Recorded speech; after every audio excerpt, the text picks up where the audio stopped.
యూదాలో దేవుడు ప్రసిద్ధుడు, ఇశ్రాయేల్లో ఆయన నామం గొప్పది, షాలేములో ఆయన గుడారం ఉన్నది, సియోనులో ఆయన ఆలయం ఉన్నది.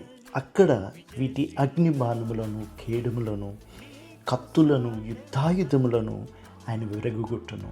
సెలా.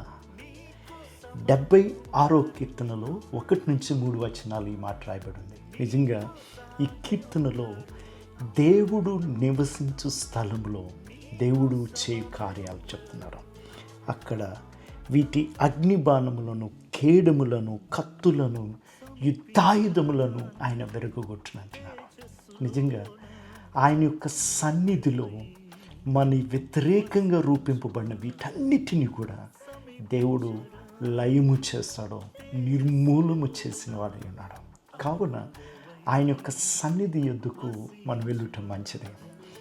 ఈ యొక్క పాపాత్మురాలైన స్త్రీ యోహాను రాసిన సువార్త 8వ అధ్యాయంలో పట్టబడినప్పుడు వారందరూ రాళ్ళు పట్టుకుని వచ్చారు. కానీ యేసే అక్కడున్నాడు.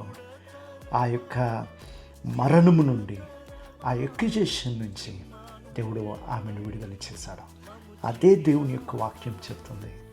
దేవుని యొక్క సన్నిధిలో ఆయన ప్రతి ఆయుధములను, యుద్ధోపకరణములను ఆయన నిర్మూలన చేయడం.